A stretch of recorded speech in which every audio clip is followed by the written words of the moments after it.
PPSS, please watch this video. Hey people, Sseth here. Today, I'll be... Heroes of Might and Magic 3 review. 10 minutes 37 seconds. I know what Heroes 3 is.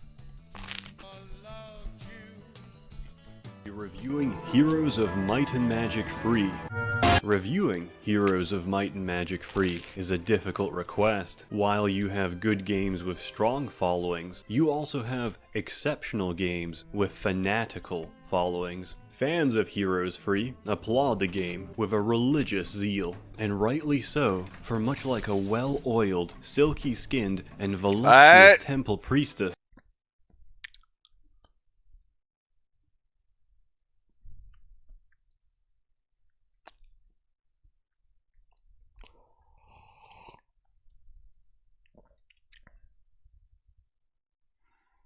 this video does not seem... Oh my god. Okay.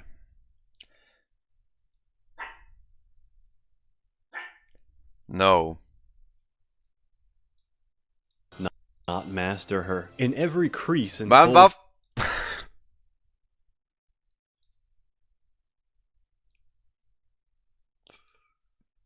Jesus, how... Edition. Almost every Slav and their grandmother own by now. Not the HD edition, which contains neither of the expansions and has every texture in the game sharpened and airbrushed by underpaid interns, making every monster in the game look like some bootleg Mugen character. Although, to be fair, most of the mods out there for Heroes Free also look like bootleg Mugen characters. The concept of the game is ridiculously simple. You can play as any one of 9 different...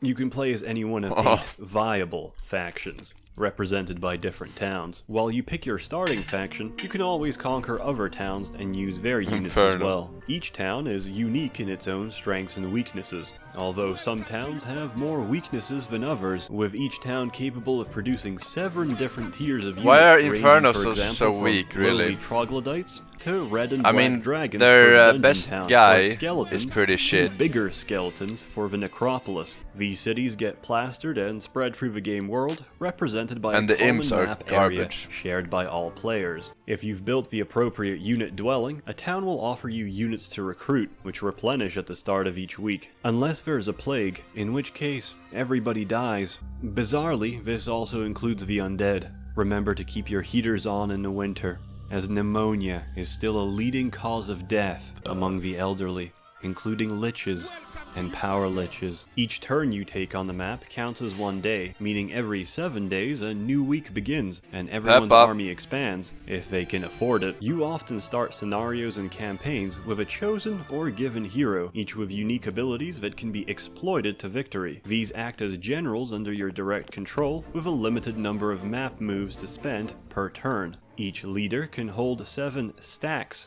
of troops arranged by position and formation, making up their army. A stack visually represents the number of a certain unit, which influences the outcome of combat. Losing all your stacks means defeat for your hero. Heroes can't die, but losing a fight will usually make them run off and join the enemy due to your incompetence as a leader. All this information finally makes sense when we get to the combat, which is also turn-based and divided in rounds, and initiated by players by robbing dwarven or Polish banks, or moving next to enemy heroes on the map. Each round, every monster on the battlefield gets a turn to move, attack, use abilities, wait, or defend, and that's the simple gist of it. When a stack attacks another, their stats are multiplied by the number of attacking creatures. Pretty simple shit, right? So if level 18 Craghack with as a kid you never understood level 18 Tazar's 4 if a Chaos unit would win a Hydras fight with his or not. 5 Ancient Behemoths, who we can only assume has didn't check the expert stats armorer. and attacks How much and damage stuff. would that be?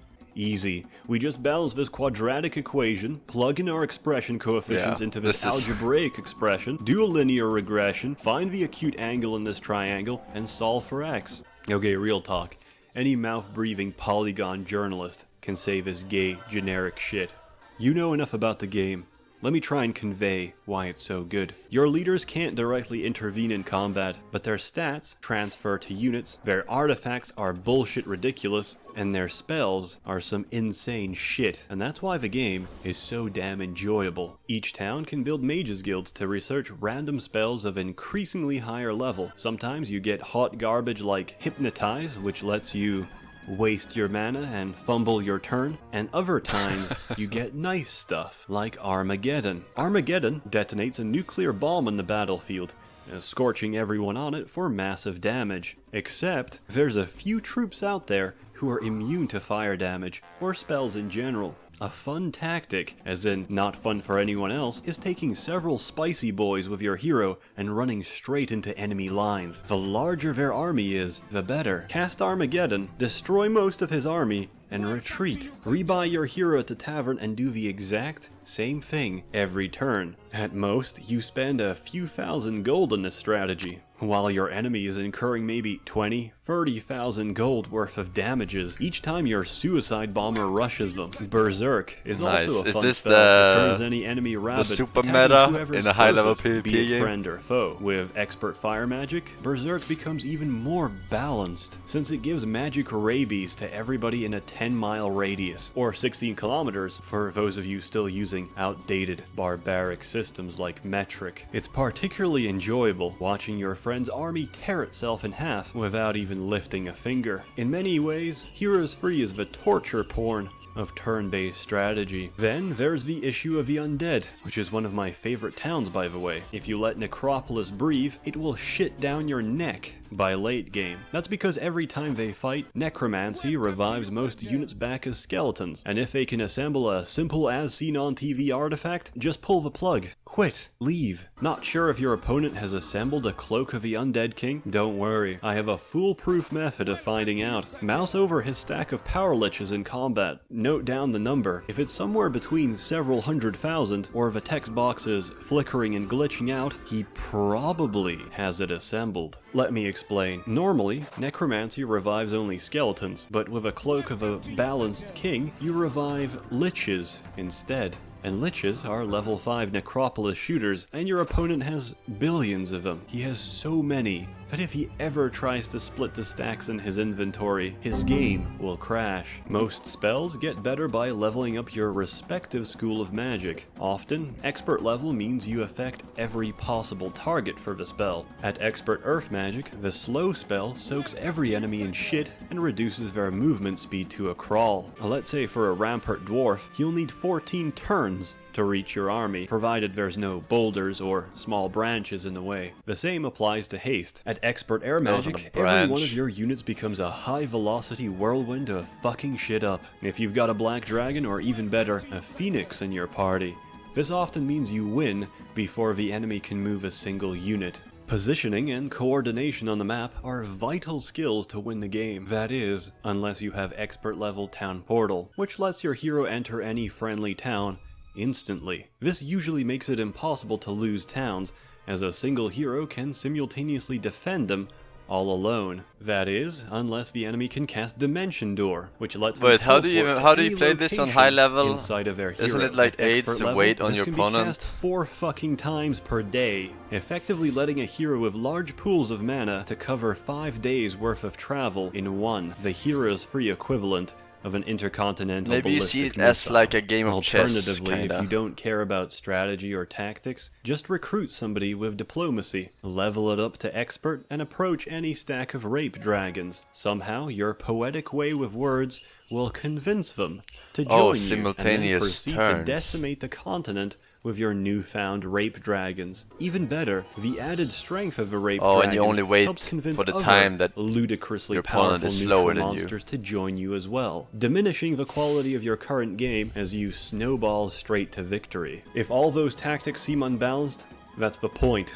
The game thrives on you straining its mechanics, rewarding experimentation, and punishing established conventions. There's a reason this game has its own published version of Sun Tzu's Art of War. Winning and victory is about meticulously knowing every intricacy of the game, while making sure your bullshit strategy will beat your opponent's bullshit strategy. Heroes Free is a great game, and still looks beautiful to this day, thanks to its hand-sprited graphics. Heroes Free aged better than most of the girls I knew from high school. Then again, heroin is one hell of a drug. The musical score and sound work is also fantastic, and I've got it installed on every computer I ever owned. It's incredibly pleasant in its atmosphere, and a complete joy to play. The best game to cozy up to in a warm blanket with a hot mug of coffee in early spring. The very definition of comfy.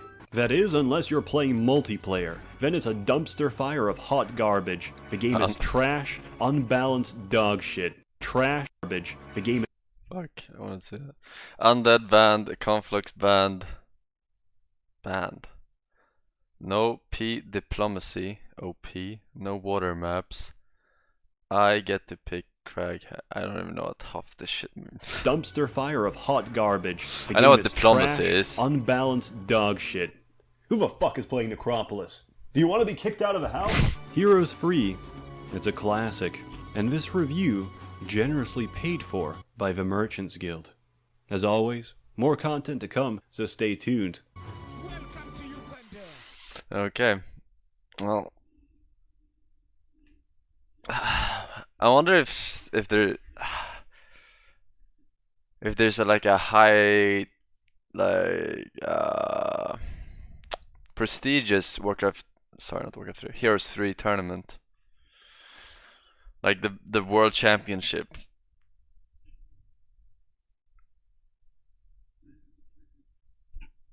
There is in Poland and Russia.